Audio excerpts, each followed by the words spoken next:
Today I am coming to you from Select Citywalk shopping district in New Delhi.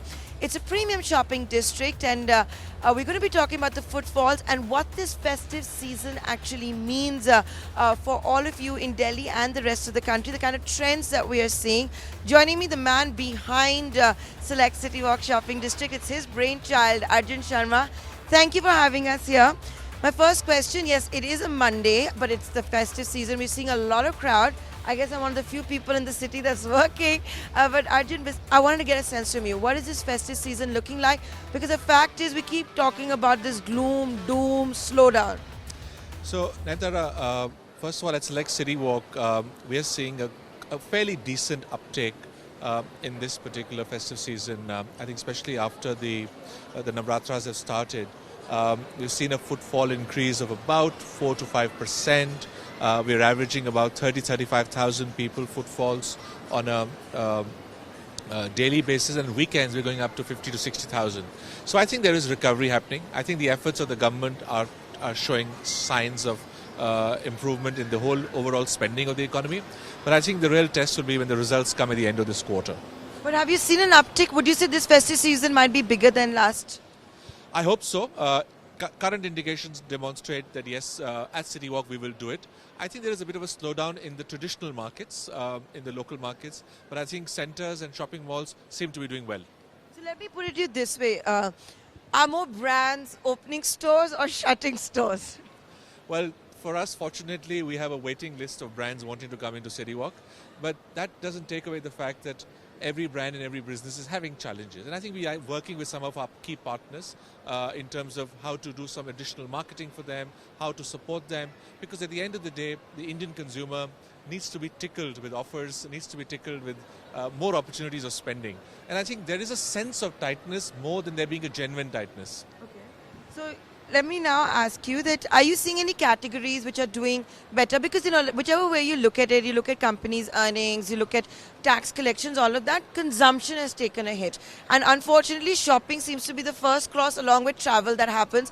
You've been in both those businesses. But having said that, any categories which might be doing better? You would have some great insights. Yeah.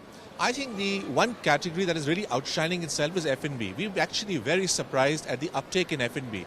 So it just shows that people are eating out a lot more. In spite of the Zomatos and Swiggis and the offers that they present, I think people are going out and eating. Not because of the logout? Not bad, maybe because of that. Secondly, I think a segment that seems to be surprising us is athletic leisure wear. That's a new segment that has suddenly seemed to be booming in this country. The last 12 to 18 months, we've just seen a huge uptake of people wanting to get fitter. We're seeing more sales of, running shoes, running clothes. So I think, and that is kind of working its way into the fashion district in the sense that people are kind of more comfortable wearing athletic leisure wear even on normal working days. So I think there's some trends there. Generally speaking, beauty is doing well. International garments are doing well. The one segment that I think could be slightly low is jewelry at the moment. That kind of automatically gets affected straight away when you get a downturn like this. But other than that, I really can't put a finger on any other category that I'm worried about at this stage.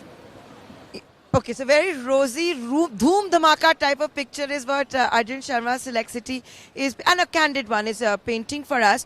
But Arjun, I want to also ask you, since you mentioned a lot of these categories, now outside of malls, a lot of the action really is also in the offline world.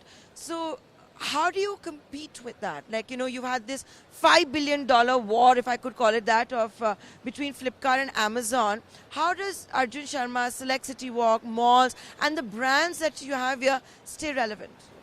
So look, this is a very big question. The key in the answer to this simply is that what is selling online at the moment predominantly is very cheap and very, very deep value oriented. I think when it comes to buying a t-shirt worth 500 rupees or 600 rupees, people will still experiment going online. But if it comes to buying, say, something like a shirt for 2,000 or 2,500 or a top or a pair of jeans, people want to try it. People want to have that experience because everything doesn't kind of fit in its way or it doesn't look the same way as you can on an online basis. We are even kind of surprised at the fact that even online sales of consumer goods, white goods, so brands like Chroma are doing very well with us. Brands like Apple, they have a store here, Samsung, Dyson. These are white good manufacturers that you would presume would do better online. But we are seeing very good sales even of that happening. So I think it shows to us that a consumer maybe kind of exploring the brands, studying the brands more in an online environment. And when it comes to actually experiencing it, touching it, feeling it, and seeing its workability, wants to come to an organized place and buy it. So I think in a way that the ecosystems are complementary, they're working together. I don't think in India at this point of time we can see them cannibalizing. And if I may say one big statement here, and I think that's the really key statement here, I think what the online world has done for us as shopping malls and as organized retail, it's expanded the market. I think that's the really key thing. People are now experiencing, and they want to kind of have a better touch and feel of how they can consume better. How does that shirt look on you? How does that brand look on you? So, are you preempting my question, which is that, when, for example, I see a Nykaa store there. So last time I interviewed the Nykaa founders, Advaita as well as Falguni Nair, they talked about how you're going to see technology being married with retail, the brick and mortar retail. A lot of clothing brands also talk about it. The future of retail using technology. Is it going to happen anytime soon, or this is just like, have mein baat? No, I think it's certainly happening. There's no question about it. I think some of the brands... I don't mean just for inventory. I'm talking about the experience a customer is going to have. Look, a lot of this technology is evolving. And I think it's at a stage where it's really not yet user-friendly in its mass market. I think it relates around broadband, relates to ability of mobiles to take that kind of data loads to do it. So I think it's still a little distant away. But what these brands, like you give a great example of Nykaa, I think these brands have now realized that they need to, in order to expand their market, they need to be both online and offline. And I think that's really where the game is, where online and offline will marry together. We've had pop-ups here in the center, where you see it below, of Amazon. We've had pop-ups here of this thing, and because they realize that this is where relevant footfall is coming. This is where people want to see it, and we are happy where we are working both with the traditional and the online players. Now, will technology evolve? I think certainly will. I think people like Nykaa, people like Zara, they're on the forefront of technology globally, and they're certainly attracting. But at this point of time, a lot of their traction is coming from secondary cities, because where people don't have access at all.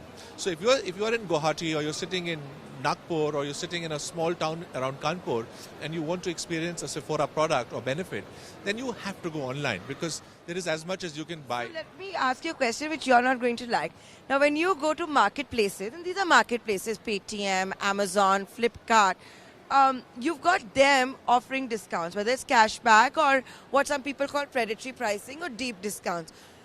Do you think a day will come where a marketplace like yours, whether it's Select Citywalk Shopping District or other malls or other brick and mortar marketplaces, will have to compete with cashbacks or discounts? Well, you do see it in the retail outlets in the US, for example. Well, I think there's no harm in examining those options. Do we need to do it at this stage? No. But I think what we need to do as businesses is to first know our customer, is to recognize the fact that our customer wants that recognition.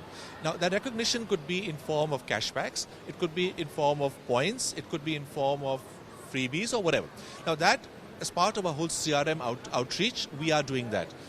Are we anywhere close to the kind of stuff that Paytms, Amazons and Flipkarts are doing? Nowhere near it. We probably are 5% of what they do probably at it. Are we all in the marketplace evolving and wishing to go there? Yes. I think the future of shopping malls such as us is a simple word: digital transformation. We have to be also as savvy, as adaptive to the changing world out there. I think if we don't change, if we just remain an ostrich in the sand, then obviously there's going to be a problem. So I kind of feel that what those people are doing, there's nothing wrong in that. If I was in that business and I had a few $1 billion to burn, I'd be happy to do that. I unfortunately don't have those $1 billion. A few crores to burn, but we'll get into that later. Maybe not the same category, I'm not saying that. No, but I think the government needs to look at this predatory pricing, because, to be honest, it's not affecting shopping malls like us right now. What is affecting is the unorganized shops out there. They are worse hit. I think if you go into the hinterlands of India, I think there's a problem sitting there, which is the lower middle class shoppers, the shopkeepers. I think they are hurting. Okay. So I think there has to be a balance. We have to find a balance. Now, something else that that Select Citywalk has done, and what Arjun Sharma has done, is he decided to find young entrepreneurs, startups that they actually incubated right here at this mall. and they've now become super achievers, superstars, or at least on their way to stardom, right? Do you want to share that? It was you, you were one of the few to bet on Wow Momos. Look at Chumbak. That was also that began the journey here. So first of all, Nanda, I have to tell you, it's not about me. It's a team behind me. In the sense that I'm just one of the faces behind it. So I have to say that I have to give credit to my team. So coming to your question, yes, we've incubated some brands. We found brands like you mentioned, Chumbak, like Wow Momo, Happily Unmarried, even some nice brands which were earlier in exhibition space, like a Masaba, like a Madison.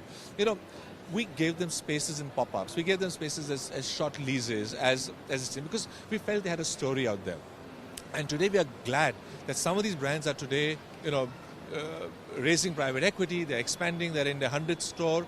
So yes, people like us have to kind of play the role of I wouldn't say an angel investor because we don't take any position in them, but as evangelists, as enablers. And I think that is really where not just Citywalk, but I think a whole host of other shopping malls are also doing the same thing, where you're providing space to great ideas. Now, not all of these ideas may not find fruit because, for every one Chumbak, there must have been at least 25 that didn't work with us, in the sense that who tried, but it didn't work.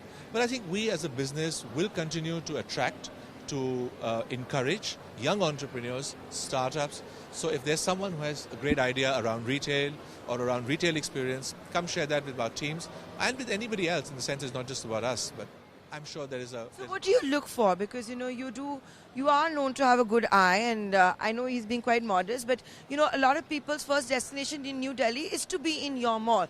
So what is your checklist if you want to bet on a young entrepreneur, a new brand?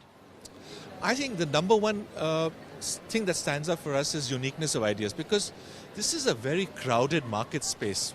The opportunities out there are huge. And what we don't want is another Me Too product. What we're looking for is a very unique offering. So I think when we put on our filters of a new brand coming into the center, I think the first filter we put on is the uniqueness of the brand. What does the brand offer? Second, I think, is the passion of the entrepreneur. The passion of the entrepreneur is something that must stand out to enable us see that they can translate that vision into reality. Once we see these two factors, then we also kind of figure out that do they have the resources and the means, not just in terms of money, but also in terms of the enabling things around running a retail business. So in terms of how do they present themselves, how do they offer themselves to the retailer? I think that's some of the things that we look at. And the rest we just leave to, good luck as well. Sometimes we don't get it right. See, Me Too is a very dirty phrase for every other reason, whether it's, for human resources or even for trying to find the next startup.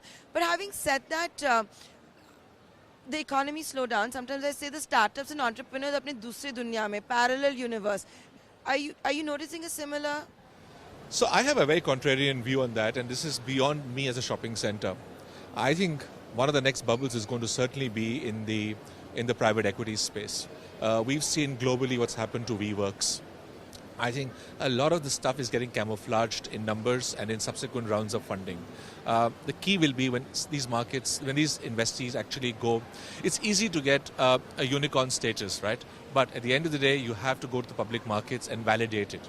I think some of these businesses that are attracting extremely large valuations will really find it difficult to be in the public markets, because public market scrutiny is very different from private market camouflage.